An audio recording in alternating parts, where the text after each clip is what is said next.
재미없지만 열심히 해볼게요. 자, 우리 사회, 그 다음 4강으로 가봅시다.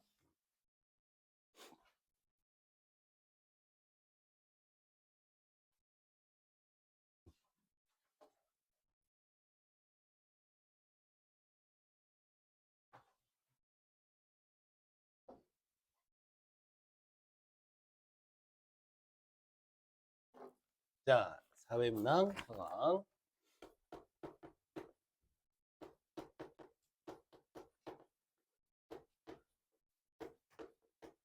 자, 여기서는 무의사의 결정이라고 하는 그런 제목을 가지고 있는데, 자, 그냥 바로 첫 번째 문단으로 한번 들어가 봅시다. 이 단어는 한번 읽어보겠습니다. 정책은 현실 사회 속에 산재한 각종 문제 해결을 위한 실천 수단으로 더 나은 미래상의 정립을 위해 정부가 제시한 일련의 방향 또는 지침이다. 이런 게 정책이군요. 처음 알았어요. 그죠? 아, 정책이라고 하는 게 문제를 해결해 주기도 하는군요. 그죠? 그리고 미래에 좀 더 나은 미래를 위해 가는 게 정책 맞군요. 처음 알았습니다. 왜요? 왜요? 왜? 왜 이런 반응들을 보이는 거지? 왜 웃지? 나 웃으라고 한 얘기 아닌데? 아, 정책이란 그런 거군요. 아, 이제까지 내가 봐왔던 정책과 좀 다르네요. 자, 이 개념에 따르면 정책 결정은 정부의 공식 기관이나 그 다음에 정책 결정자들이 공공의 목표를 달성하기 위해 일련의 정책 과정에서 탐색된 대안 검토를 통해 채택한 미래지향적 행동 대안 또는 지침으로 이해할 수 있다. 첫 번째 문장과 두 번째 문장은 결국에 같은 내용을 말하고 있는 거예요. 그러니까 첫 번째 문장에서 얘기한 거는 문제 해결을 위한 실천 수단으로 정책이라는 게 쓰여지고, 그 다음에 우리가 이제 간단하게 얘기하면 이제 더 나은 미래를 위해 간다는 얘기죠. 그리고 그것이 정부가 제시한 일련의 방향 또는 지침이 된다는 얘기예요. 근데 두 번째 문장을 읽어보면은 결국에 같은 개념인데요. 정책을 결정할 때, 자, 정책 결정자들이 공공의 목표를 먼저 달성하는 걸 목표로 해야 된다는 거죠. 그치? 공공의 목표가 돼야 되고. 그 공공이 누구냐에 따라서 정책이 좀 다른 것 같아요. 근데 어쨌든 일련의 정책 과정에서 탐색된 대안 검토를 통해 채택한 미래지향적인 행동 대안 또는 지침으로 이해할 수 있다. 그러니까 이 사람이 지금 첫 번째 문단에서 우리에게 설명해 주고 있는 건 결국에 이 정책이라고 하는 거에 대한 정확한 개념을 우리에게 세워주고 있습니다. 그러니까 정책이란 무엇인가? 이렇게 얘기를 했을 때 일단 가장 중요한 거는 이 정책은 미래지향적이다 이거죠. 미래지향적인 그러한 행동이나 또는 그렇게 나아가야 될 방향성인 바로 지침을 우리는 정책이라고 이야기를 합니다. 단, 이 정책을 결정하는 사람들이 정책 결정론자들이죠. 그치? 근데 이들이 이 과정을 어떻게 하냐면 이 정책 과정에서 탐색된 대안을 검토해서 채택을 하는 거잖아요. 그죠? 그러니까 미래지향적인 행동이나 지침을 그냥 세우는 것이 아니라 이것을 뭐 하는 거냐면 어떤 대안에 대해서 검토를 하게 되고요. 그렇지? 그 검토를 바탕으로 하게 되고요. 이런 거에 대해서 이제 미래로 나아가게 되는 그러한 것을 정책이라고 한답니다.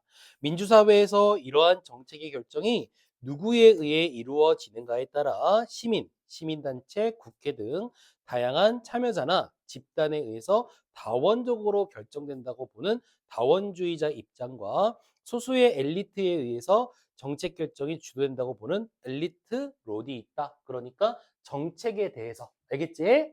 정책 이거 되게 중요한데 정책에 대한 두 가지 관점이 나오죠. 그렇지? 무엇과 무엇이 있다고? 그것만 가보자. 다원주의 입장이 있고 첫 번째는 다원주의의 입장이 있고 두 번째는 누가 있다고? 그렇죠. 거기 보니까 엘리트론이라는 게 있다고요. 엘리트론이라는 게 있대요. 근데 여기서 중요한 게 하나 있는데 얘들아 이 관점을 구분하는 기준이 뭐였어요? 다시 한번 보세요. 시민단체, 국회 등 다양한 참여자나 집단에 의해서 다원적으로 결정되고 그다음에 소수 엘리트에 의해서 결정된다 이거죠. 그지? 다시 말하면 이 관점을 구분하는 기준은 바로 뭐가 된다는 거죠? 결정 누구에 따라 결정의 주체에 따라 달라진다 이 말이 되는 거죠. 그러니까 다원주의라고 하는 거는 한마디로 말하면 많은 사람들, 그치? 그리고 엘리트론이라고 하는 건 누구에 따라서 누구에 의해서 엘리트들에 의해서 이렇게 보는 거죠. 다음 엘리트론 중에서 실증 연구를 통해 등장한 신엘리트론에 따르면 이거죠. 그러니까 처음에 설명하는 게 이제 두 번째 문단은 이 정책을 결정하는 것이 누구에 따라 결정한다라고 하는 누구에 의해서 결정된다? 엘리트에 의해서 결정된다는 엘리트론자들이 있는데 그 중에서 신엘리트론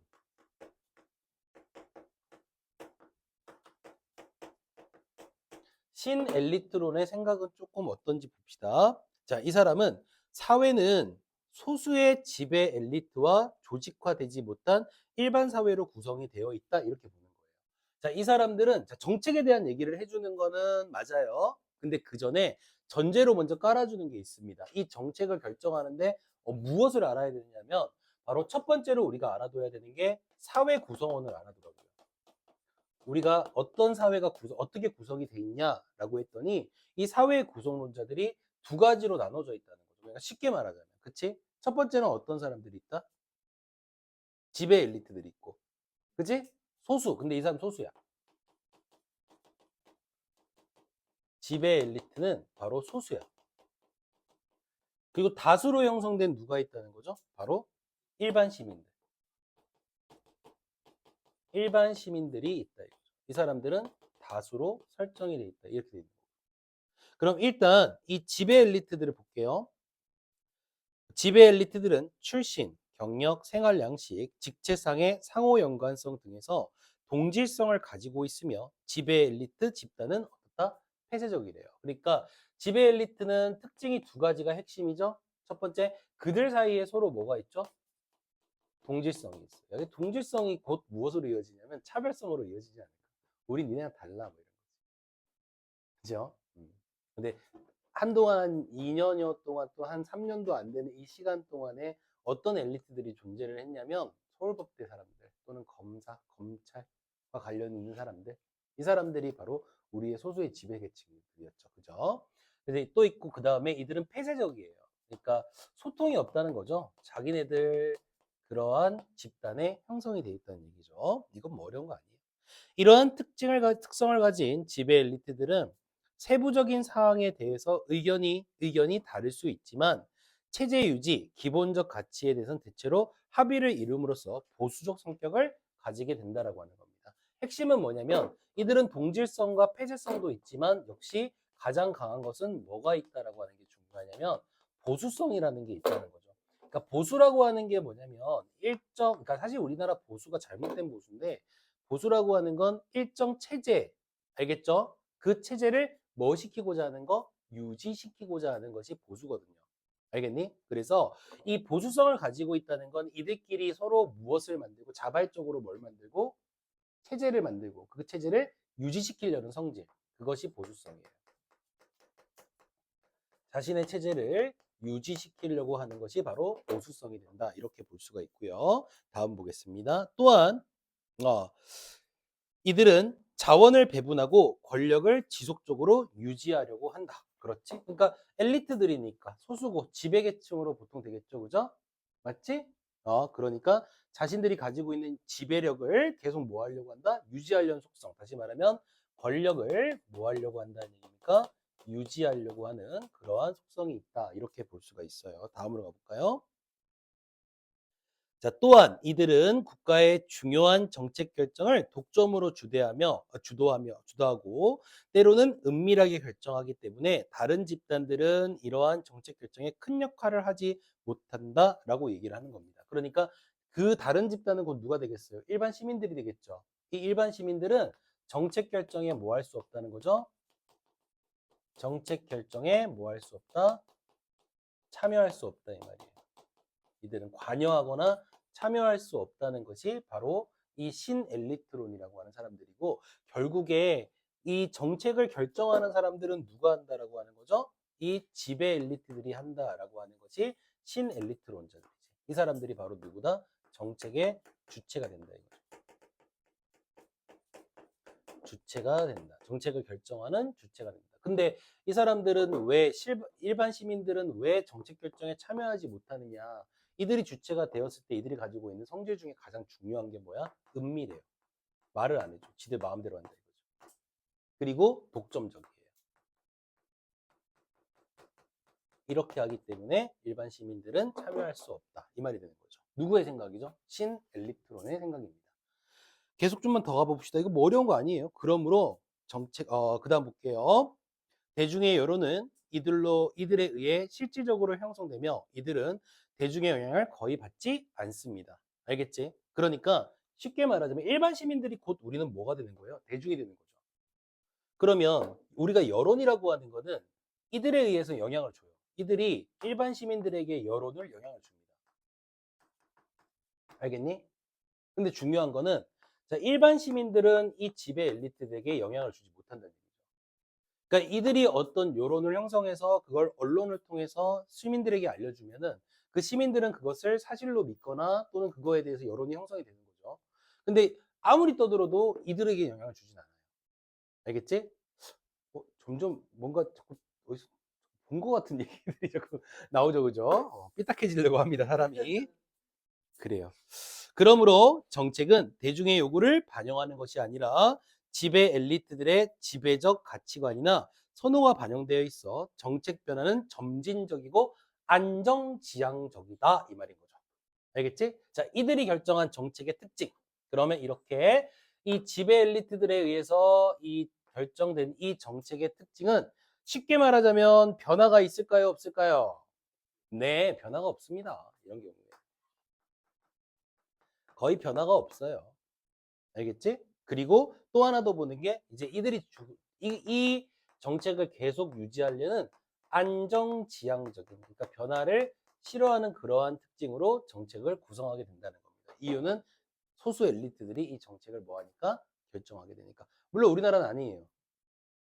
알겠니? 우리나라는 이 신엘리트론자들이 말하고 있는 지배 엘리트들이 정책을 결정하는 게 아닌데 우린 정책을 누가 결정하죠? 국민이 결정하죠. 근데 우리가 모두가 참여할 수 없기 때문에 우리가 국민의 대표인 누구를 뽑는 거죠? 국회의원을 뽑는 거예요. 그리고 그 정책을 결정하고 시행해 나가는 건 바로 누구냐면 대통령이 하는 거죠. 그래서 대통령이 어떤 정책을 결정하고자 할 때는 시행하고자 할 때는 꼭 누구의 허락을 받아야 되냐면 국회의원의 허락을 받아야 되죠. 그래서 어떤 정책에 대해서 입법을 해야 되고 그것에 대해서 토론을 통해서 국회의원의 찬반으로 가야 되는 거죠. 알겠지? 그러니까 좀 민주적입니다. 다음 가볼게요. 세 번째 문단이 되겠네요. 3문단으로. 졸리면 깨려고 노력해 고개 숙이고 자고 있다고 내가 모르는 게 아니니까. 자, 신엘리트론의 입장을 바탕으로 엘리트 정책 의제 결정과 관련해서 무의사 결정론이 등장하게 됩니다. 그러니까 자, 세 번째 문단의 핵심은 이건데요. 요거 좀 디테일하게 들어가 볼게. 그러니까 쉽게 말하면 세 번째 문단을 설명하기 위해서 이 두 번째 문단은 세 번째 문단에서 우리가 꼭 알아둬야 될 뭐가 되냐면 전제가 되었다는 거예요. 알겠지? 엘리트론자들이 주장하는 것처럼 지배 엘리트들이 정책을 결정하는 성질들이 이런 게 되게 많다는 거죠. 쉽잖아요. 그죠? 이런 것들이 결국에 무엇을 등장하게 만들었느냐라고 하면 이걸 등장하게 만들었다는 거죠. 무의사 결정론을 등장하게 만들었다는 거죠. 이게 이제 반영이 될 수밖에 없다는 얘기죠. 결국에 제목을 보면 알겠지만 무의사 결정의 핵심이잖아요. 그럼 이게 가장 중요한 거죠. 우리한테. 읽어볼까요?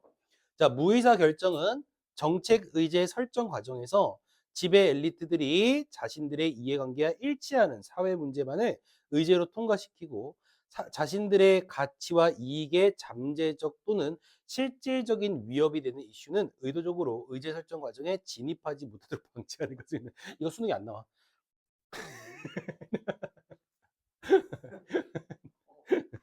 아니, 그냥 선생님의 좀 이렇게 짐작인데 이거 수능이 안 나올 것 같아.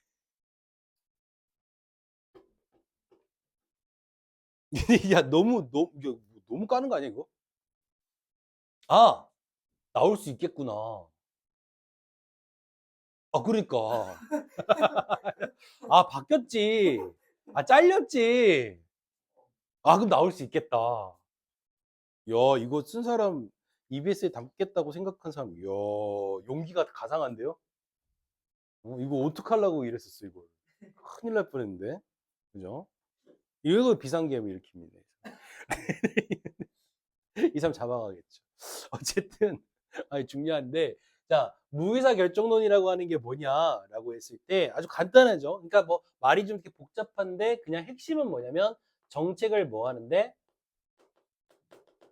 정책을 결정하는데 간단하게 갑시다. 뭐 이해하기 쉽게 가야죠. 가볍게. 정책을 결정하는데 그 기준이 뭐냐고 말해주는 거예요. 다시 말하면 엘리트들이 가지고 있는 무엇과 일치해야 된다는 거죠. 엘리트들의 이해관계.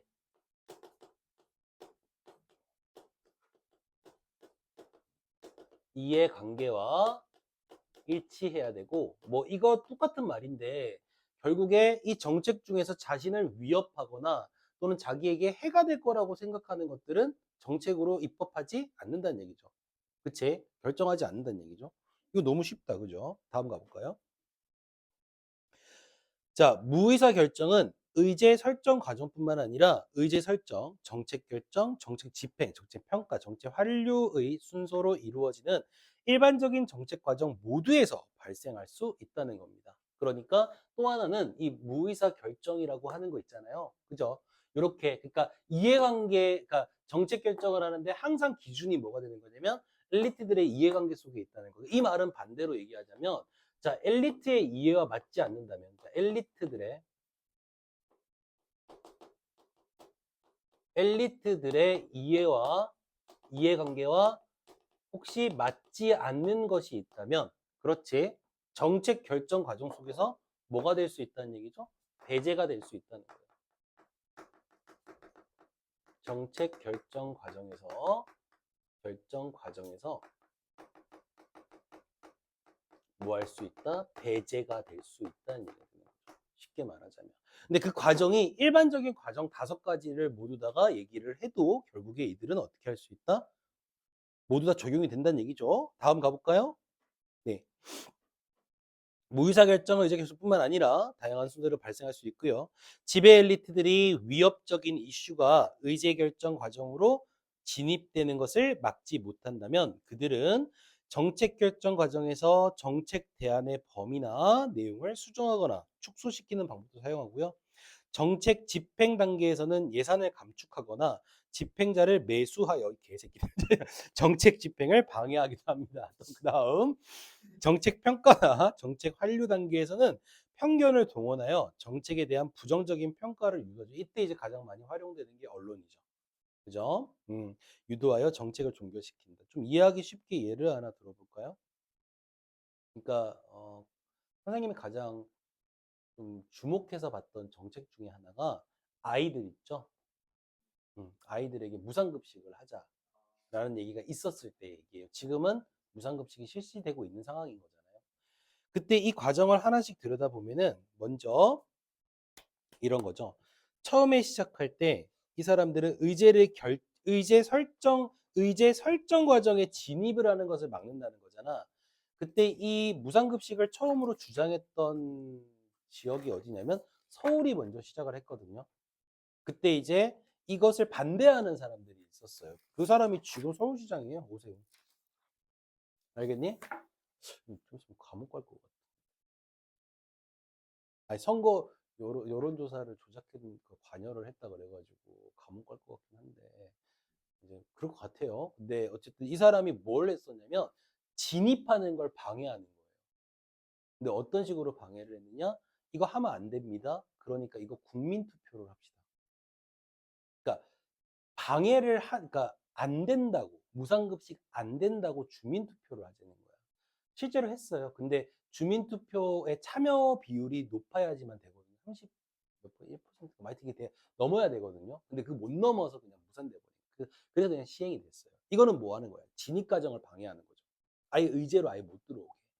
그 다음에 두 번째로 보자면 또 어떤 게 있느냐? 그러면 의제로 결정이 됐어요. 그럼 그 다음엔 결정 과정에서 정책 대안의 범위나 내용을 수정하거나 축소시키는 경우가 있어요. 그러니까 어떻게 하자 그러냐면 저소득층 아이들한테만 주자. 이렇게 축소하는 거죠. 모든 아이들이 아니라 저소득층 아이들한테만 주자. 이렇게 얘기하는 거죠. 물론 이때도 여론은 조작을 해요. 조작이 아니라 여론을 유도하죠. 어떻게? 돈 많은 애들한테 우리가 왜 밥 줘야 돼? 세금 써가지고. 이렇게 얘기를 하는 거죠. 그러니까 애들 밥 먹이자는 건데. 그지? 그렇게 얘기를 하죠. 그리고 이제 정책 집행 단계에서 예산을 감축하거나 집행자를 매수해서 정책 집행을 이거는 정말 범죄에 해당되거든요. 그러니까 예산을 감축하는 건 오케이. 그럴 수 있어요.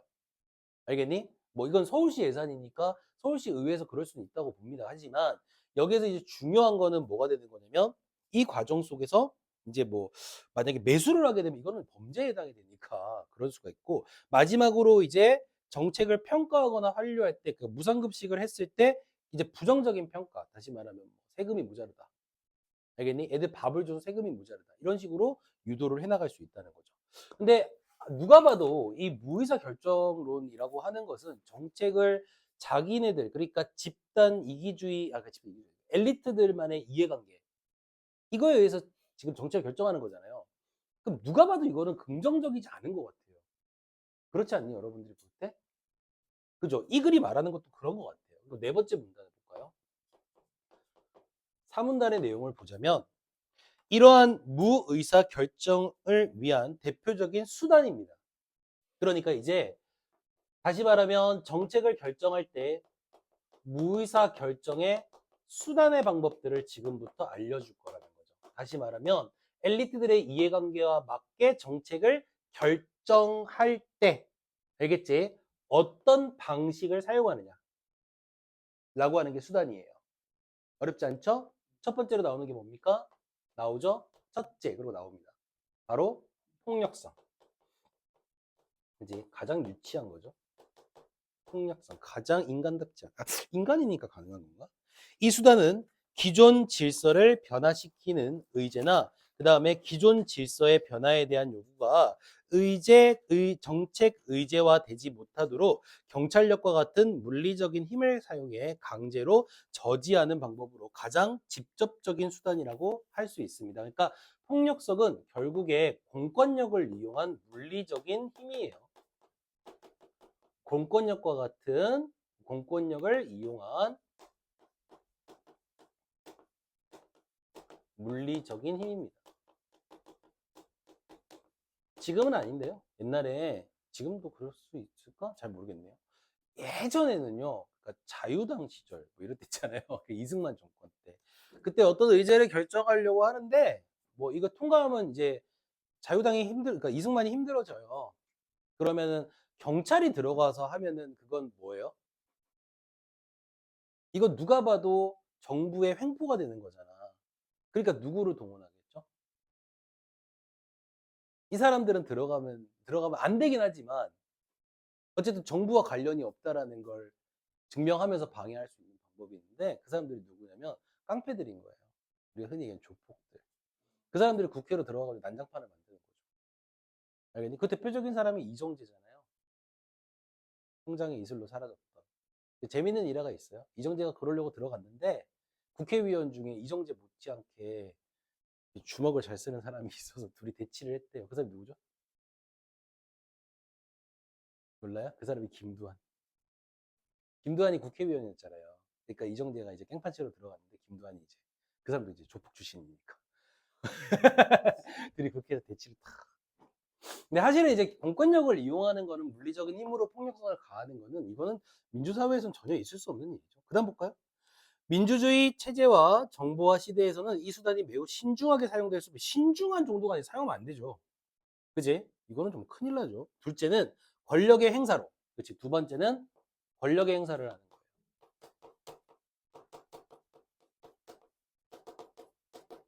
거예요. 이 질문 진짜 너무 웃긴다. 이 질문 자꾸 한 사람이 자꾸 생각이 나서요. 어제 이사한 사람. 자, 직접적이면서 물리적인 힘을 행사하지 않더라도 합법적인 제재를 통해 지배 엘리트들의 기득권에 도전하는 자들의 특정 가치를 박탈할 수 있다고 위협하는 수단으로 영향력을 행사해서 정책 의제를 채택하는 것을 방지하는 방식이다. 이 말이 좀 말이 어렵죠? 그러니까 권력의 행사의 핵심을 볼게요. 일단 어떤 방법을 사용하게 되는 거냐면 합법적이에요, 얘는. 그러니까 폭력성을 하는 거는 사실은 좀 합법적이지 못하잖아요. 근데 여기는 합법성이 있어요. 그러니까 법에 합당하다 이 말이야. 그리고 이 사람들이 이 합법성을 가지고 뭘 하는 거냐면 그러니까 기득권에 도전하는 자들의 가치를 박탈하는 게 아니라 박탈하겠다고 뭐 하는 거야? 위협하는 거예요. 알겠니? 좀 말이 어렵죠. 그러니까 합법성을 가지고 있는데 이 기득권이라고 하는 게 바로 이 소수 엘리트들이거든요. 이 사람들이 가지고 있는 이 기득권에 대항하는 집단이 있을 겁니다. 그 집단들의 가치를 박탈하겠다고, 그렇지? 합법성을 가지고 뭐 하는 거냐면 바로 위협하는 거예요. 그럼 가치를 박탈시키는 것까지는 아니고 위협하는 거죠. 너 그렇게 하면 자꾸 내가 박탈시킨다? 이런 거죠. 그래서 결국에 권력의 행사는 어떤 방향으로 많이 쓰느냐? 자, 이거죠. 엘리트들의 이해관계가 맞지 않은 정책을 뭐 해야 돼? 방해해야 되죠? 그치? 그래서 마지막 문장에 나오는 얘기가 바로 그겁니다. 정책 의제를 채택하는 것을 방해하는 거죠. 방지하는 거죠. 의제는 이제 논의의 대상으로 되는 것을, 알겠니? 의제로 채택되는 것을 방지하는 거죠. 이게 목적인 거죠. 권력을 행사해서. 알았지? 다음. 이 수단은 상대를 위협하는 소극적인 수단뿐만 아니라 외부에 영향력 있는 유력 인사를 영입하여 영향력을 행사하는 적극적인 방법으로 나타난다. 이 말이 되는 거죠. 그러니까 이 권력 행사를 통한 방법은 몇 가지 방법이 있다? 두 가지 방법. 소극적 방법과 방법이란 말은 뺄게요. 두 번째, 적극적인 방법이 있죠. 그러니까 소극적인 거는 위협이에요. 위협을 가해주니까 이 사람이 스스로 못하게 하는 건 아니에요. 그러니까 뭐 하지 마! 이건 아닌데 너 이렇게 하면 큰일 난다. 이렇게 하면은 하면 안 되나? 이게 소극적인 거죠. 그지? 근데 두 번째 적극적인 방법은 유력 인사를 이제 데리고 오는 거예요. 데리고 와가지고 이 사람에게 설득을 뭐 하거나 또는 위협을 하거나 해가지고 이 사람 아예 못하게 하는 그런 방법이 있다라고 얘기를 합니다. 다음 기억해 볼게요. 세 번째입니다. 지배적 가치나 규범 및 신념을 이해하는 겁니다. 세 번째는 지배 가치, 그 다음에 우리가 가지고 있는 규범이라든가 또는 이들이 가지고 있는 신념을 가지고 하는 거죠. 그치? 다음 봅시다. 이는 지배적 규범이나 절차를 강조함으로써 기존 질서에 대한 도전을 비민주적, 비애국적, 비도덕적이라고 치부하거나 그래서 윤석열이 그런 얘기 하잖아. 자기 정부에 대항하는 대부분 사람들 다 뭐라고 얘기합니까? 뭐라고 하던데? 반국가 세력? 그잖아. 그런 말 쓰잖아. 이런 게 바로 비민주적, 비애국적, 비도덕적이라고 치부하는 거죠. 쉽게 말하자면. 확립된 절차나 규칙을 침해한다는 이유로 억압해버리는 방식인 거죠. 그러니까 지배가치, 규범, 신념 이런 것들이 있잖아. 근데 이들은 다 누가 가지고 있는 것들이야? 엘리트들이 가지고 있는 거죠. 그치? 그러니까 이러한 것에 대항하는 그러한 세력들을 곧 무엇으로 만들어낸다는 얘기입니까? 한마디로 얘기하면 비민주적, 비애국적, 비도덕적으로 치부하는 거죠.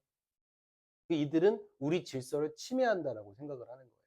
그래서 이 대항하는 세력에 대해서 뭐 하는 거죠? 억압하는 방식을 사용하고 있다는 거죠. 이거 억압하는 방법은 굉장히 많겠죠. 그치? 자, 그 다음 보겠습니다. 또 다른 방법으로는 기존 규범, 규칙, 절차 자체를 새로운 것으로 수정하거나 이게 이제 뭐 유신헌법 같은 게 되겠죠. 그죠? 그죠? 그 다음에 강화하여 지배적 규범이나 절차에 대한 변화 요구가 의제화되지 못하게 미리 봉쇄해버리는 방법도 있다는 겁니다. 알겠지? 그러니까 지배가치, 규범, 신념에 대항하는 사람을 억압하는 방식뿐만 아니라 또 다른 방식으로 뭐가 있다고요? 이것들을 이제 뭘로 바꾸는 거? 새로운 것으로 변화해서 아예 의제에 올리지를 못하게 그렇게 만들어 버린다는 거죠. 됐지? 다섯 번째 문단입니다.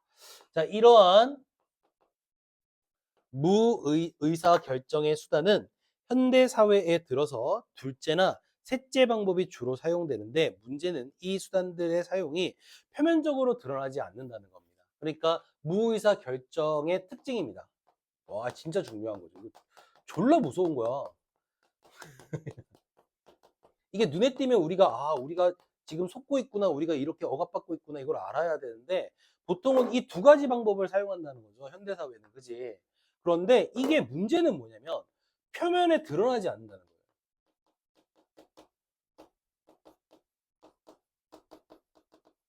이게 가장 큰 문제라는 겁니다. 그 다음 읽어볼까요? 이에 대해 프레이는 무의사 결정이 이루어졌는지를 확인하기 위한 절차로, 그렇죠. 이것도 중요한 게 나오는 거지. 그러니까 이제 이게 표면에 드러나지 않죠. 그러니까 요거를 이제 뭘로 보는 거야? 문제점으로 보는 거야. 야, 큰일 났다. 우리 이러면 안 된다. 그지? 이러면 안 된다. 그러니까 어떻게 해야 돼? 우리는 이 무의사 결정을 어떻게 하는 게 중요해요? 드러내게 하는 게 중요한 거잖아. 그렇지? 그러니까 여러분들이 이제 봤던 지문들을 보면 보통 표면에 드러나지 않는 걸 이 사람은 뭘로 보고? 문제로 보고. 그리고 이것에 대한 지금 표면에 드러나게 하는 방식. 표면에 드러나는 과정을 지금부터 설명한다는 거죠. 알겠지? 이게 바로 뭐가 된다는 거죠? 이 문제에 대한 해결책이 되는 거죠. 그러니까 사회지문은 항상 여러분들이 머릿속에 생각할 때 어떤 특정 문제에 대한 해결책, 이게 좀 잘 나와요. 알겠니? 뭐 큰 틀에서 나올 수도 있고 지금처럼 어떤 거에 대해 설명을 한 다음에 그 문제를 해결하는 방식으로 갈 수도 있고요. 알겠지? 자, 그것을 이제 프라이가 뭐라고 이야기를 하냐면 이렇게 얘기를 합니다. 세 가지 과정을 거친대요. 첫째는 핵심 쟁점의 선정, 두 번째는 영향력에 대한 기대의 정당화, 세 번째는 방지 권력 체계의 증명, 이렇게 세 가지가 있는데요. 그러니까 우리는 이 세 가지 과정을 쭉 한번 나열을 한번 해볼게요. 알겠지? 첫 번째 나오는 게 바로 핵심 쟁점의 성점입니다. 그러니까 중요한 주요 내용만 한번 볼게요. 핵심 쟁점을 뭐 하는 거다? 선정하는 겁니다. 자, 어떻게 하는 건지 먼저 봅시다. 핵심 쟁점은 현재 가치가 배분되는 형태나 가치의 배분 그 자체에 도전하는 쟁점을 의미한다. 따라서 핵심 쟁점은 현재의 정책 결정 과정을 지배하고 있는 사람의 권위와 권력에 대한 도전을 뭐 하는 거예요? 유발의 핵심이에요. 알겠니? 다시 말하면 핵심 쟁점을 선정하는 거는 어떻게 하는 거냐면 정책 결정자들에 대한 도전입니다. 결정 주체에 대한 주체에게 뭐 하는 방식이 되면 도전하는 방식으로 가는 거예요. 그 다음 볼까요? 따라서 핵심 쟁점은 현재의 정책 결정 과정을 하는 거고, 유발하는 거고, 핵심 쟁점을 선정하기 위해서는 많은 사람들이 영향을 받으며 얼마나 많은 종류의 자원이나 얼마나 많은 양의 자원이 분배되는지, 현존하는 자원 배분이 얼마나 변경되는지를 파악해야 된다고 하는 겁니다. 알겠지? 그러니까 이렇게 정책 결정 주체에게 도전하는 거잖아. 그러면 핵심, 명분이 있어야 된다는 얘기거든? 도전을 하기 위해선. 그때 가장 많이 활용되는 게 뭐냐? 우리가 가지고 있는 뭐 경제적인 측면으로 접근할 수밖에 없겠죠. 바로 우리가 가지고 있는 자원 배분. 알겠니? 자원 배분의 정당성. 이런 걸 좀 따져야 된다는 거죠.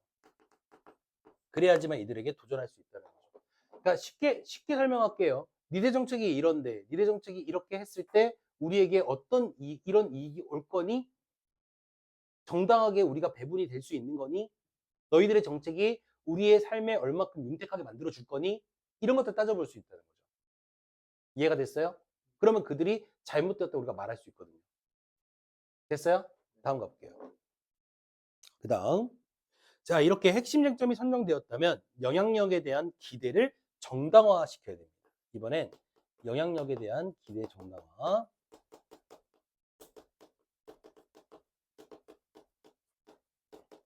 기대 정당화가 이루어져야 됩니다.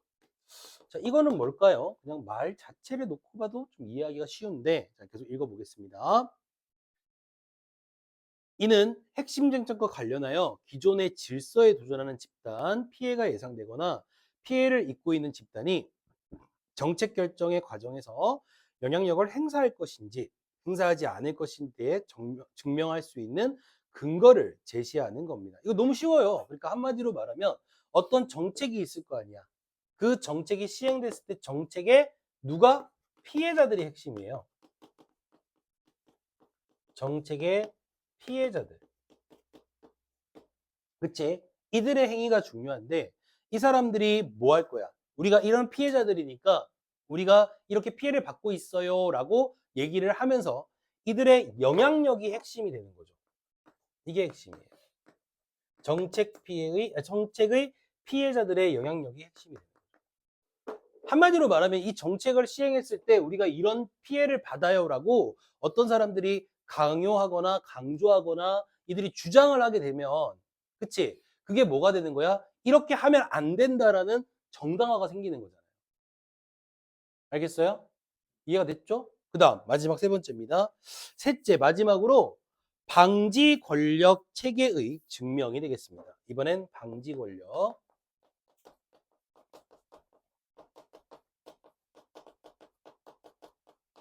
체계의, 그쵸? 증명이 되겠습니다. 요거는 그냥 말 그대로 가도 상관없어요. 자, 계속 읽어보자면 핵심 쟁점과 관련한 영향력 행사를 무의사 결정을 위한 수단 등과 같은 방지 권력 체계를 활용하여 좌절시킨 것을 증명하는 거죠. 다시 말하면 얘는 뭐가 되는 거냐면 이 두 가지 방식을 하는 거잖아. 그치? 이 무의사 결정으로 한 그러한 것들을 이렇게 했어요라고 우리가 뭐 하는 거야 말하자면 여기 뭐 하는 거예요? 증명하는 거야. 왜? 표면에 드러나지 않잖아. 그러니까 증명해 나가는 게 중요하다는 거죠. 여기서의 핵심은 뭐가 된다? 무의사 결정을 증명하는 거예요. 결정을 증명하는 그러한 과정이 된다. 이렇게 볼 수가 있겠네요. 자, 마지막 문단 보겠습니다. 사회적으로 쟁점이 되는 많은 상황 중에서 정책으로 결정되지 않은 경우가 많이 있다. 또한 사회적으로 그 필요성이 제기된 이후 상당한 시간이 경과해서 정책으로 결정되는 경우도 다수 존재한다. 이렇게 정책 결정이 지연되는 것 중에는 적정한 정책 절차를 거치기 위해서 지연되는 경우, 정당한 정책안이 제시되지 않아서 지연되는 경우, 이해관계자의 동의가 이루어지지 않아 지연되는 경우 등이 존재하지만 이런 정책 지연 사유로 정당화되지 않은 정책 지연도 다수 발생할 수 있고요. 무의사 결정론은 이와 같은 사회 현상들을 설명하는 하나의 뭐가 된다? 이론이 된다라고 하는 겁니다. 그러니까 무슨 얘기냐면 간단하게 얘기해 줄게. 마지막 문단은 우리가 어떤 정책이 시행되지 않거나 그치? 또는 그 정책이 무산되는 경우가 있을 수 있잖아요. 그죠? 그러면 이게 왜 무산되었을까? 또는 왜 시행되지 않았을까? 또는 왜 의제에 들어오지 않았을까? 이런 것들이 표면에 드러나요, 안 드러나요? 안 드러나죠. 그런데 무의사 결정이라는 이 이론이 있기 때문에 이것들을 우리는 뭐 할 수 있다는 거죠? 조금씩 표면에 드러나게 증명해낼 수 있다. 이런 이유가 된다는 거죠. 알겠지? 알아두시고요. 수능이 안 나올 것 같아요. 자, 그 다음 가봅시다. 자, 이번엔 임차인 보호를 위한 임대차 계약의 갱신이라고 하는 거 한번 볼게요. 네, 다섯 번째 5강이 되겠습니다.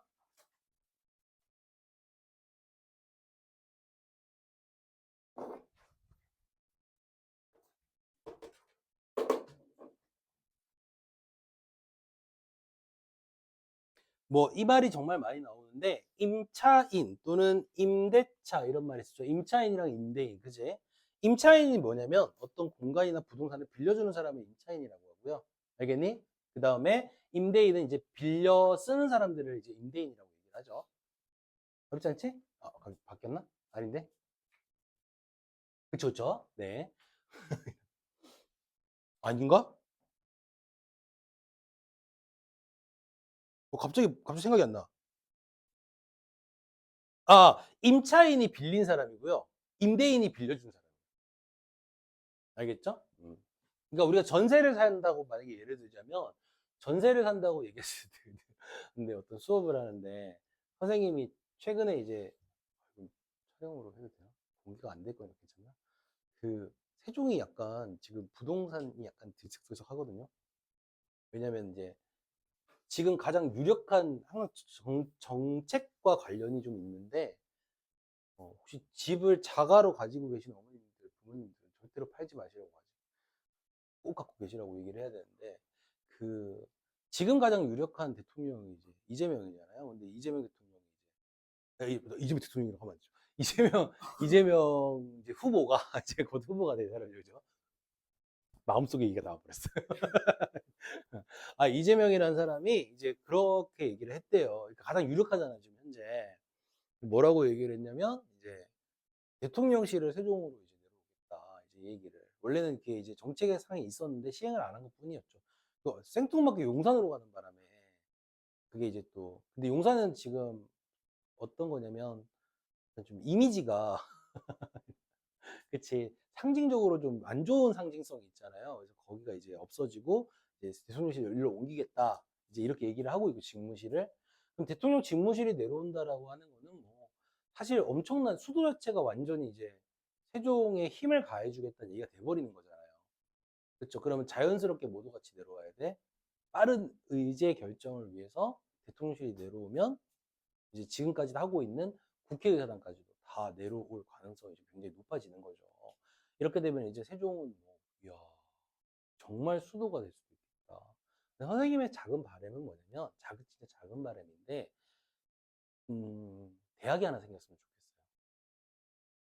좋겠어요. 있는데, 잘 안 가잖아요. 세종 안에 있는 대학은 잘 안 가냐? 못 가는 건가? 근데 캠퍼스들이 좀 있죠. 근데 캠퍼스의 개념은 조금 사람들이 꺼리잖아요. 그러니까 정말로 이제 세종 특유의 대학교가 하나 딱 생기면 좋지 않을까. 그지? 뭐 이런 생각도 좀 듭니다. 그래서 지금 주변 일대, 그러니까 이렇게 정책이 발표가 되고 나니까, 뭐 이제 우리 와이프가 이제 그쪽에 관심이 좀 많아서 그런데 세종에 주말에 관광버스들이 너무 많이 내려온대요. 관광버스를 타고 누가 내려오는 거냐면, 이제 그 세종의 집들을 구매하기 위하거나 또 알아보기 위해서. 이 얘기는 무슨 얘기냐면 이제 부동산이 이제 부동산 가격이 많이 올라갈 거다. 이렇게 예상을 하는 거죠. 쉽게 말을 하자면. 그지? 뭐, 우리한테는 좋은 것 같아요. 계속 세종에 살 것 같으면, 그지? 부모님이 공무원이신 분 손 들어볼까요? 공무원이세요? 그러면 조금 이제 다른 데로 또 갈 수도 있는 가능성도 있나요? 전혀 없으세요? 그래요? 대부분 뭐 이제 직장을 다니시거나 장사를 사업을 하시겠죠, 세종 안에서. 그죠? 세종 일대에서. 그러면 세종에 계속 있을 거면 되게 좋은 것 같아요. 뭔가 이렇게, 그지? 나도 좋아요. 크게 오르진 않더라도 얼마라도 오르면 좋잖아요. 우리 와이프는 어느 정도 예상하냐면 1.5배 정도 오르는 거 예상하더라고요. 그러니까 예를 들어 뭐 집값이 1억이다 그러면 1억 5천만 원이 되는 거 정도까지 예상하더라고요. 그럼 좋죠. 그지? 좀 좋은 것 같아요. 자, 읽어봅시다. 먼저 임차인은 이제 그러니까 아까 얘기한 것처럼 임차인은 물건을 빌려받는 사람이고 임대인은 물건을 빌려주는 사람이죠. 첫 번째 문단으로 가봅시다. 계약을 갱신하는 거예요. 그러니까 갱신이라고 하는 건 기존의 계약을 새롭게 바꾼다는 걸 갱신이라고 하죠. 자, 남의 물건을 빌려 쓰고 사용료를 지급하기로 하는 계약을 임대차 계약이라고 한다. 이때 빌려 쓰는 일을 임차인, 빌려주는 일을 임대인이라고 하며 임차인이 빌려 쓰는 물건을 임차물이라고 한다. 다 의미 없어요. 알겠지? 너무 쉬운 거잖아. 그러니까 쉽게 말하면 물건을 빌려주고 빌려서 쓸 수 있는 권한을 임대계약이라고 하고 빌려주는 사람을 임대인, 빌려받는 사람을 임차인이라고 합니다. 그리고 그 물건을 임차물이라고 하죠. 자, 임차인이 임대인에게 지급해야 할 사용료인 차임은 대개 일정 기간의 단위로 지급하는데 매달 지급하는 차임을 흔히 뭐라고 한다고요? 월세. 그지? 임차물이 주택이나 상가인 경우 임차인은 임대인에게 보증금을 지급하는 것이 일반적이죠. 그지? 임대인은 임대차 종료 시에 임차인에게 보증금을 돌려줘야 하는데 이때 연체된 차임이나 관리비는 뭐 해야 돼요? 공제를 해야 된다. 여기서 선생님이 뭐 더 설명할 거 있어요? 그냥 간단하게 얘기할까?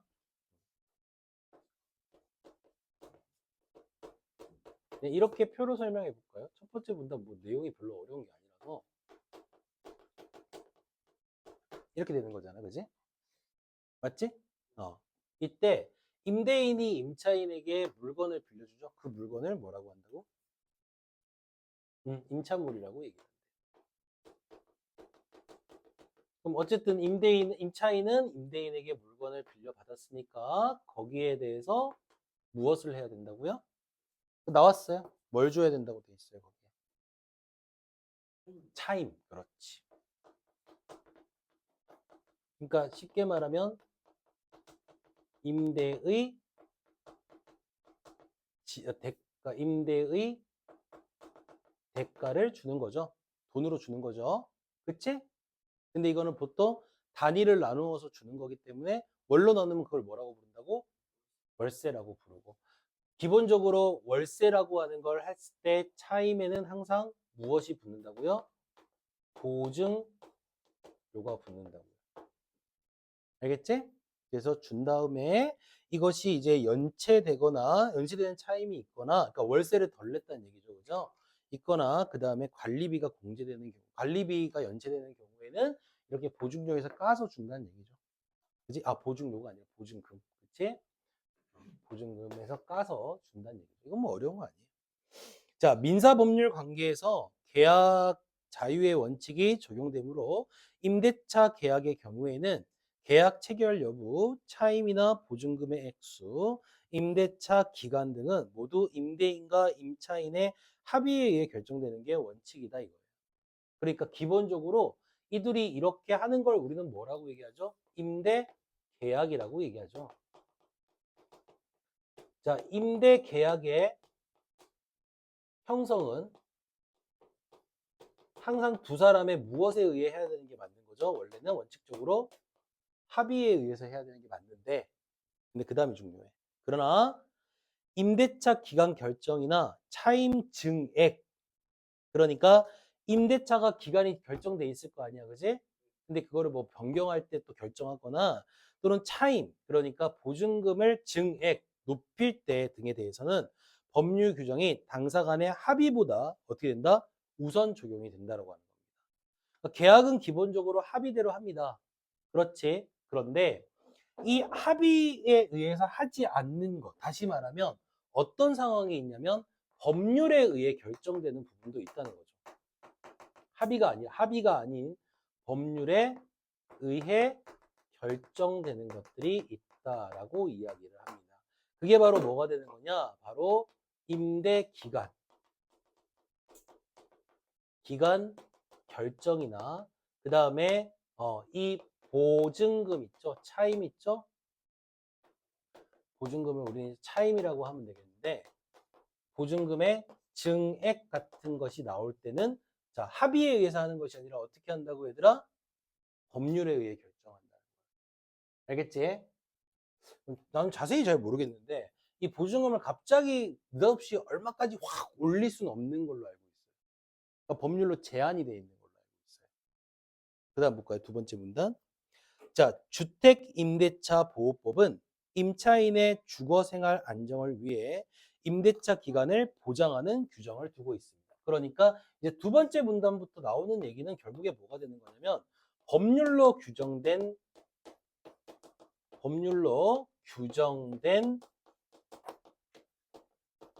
그렇죠?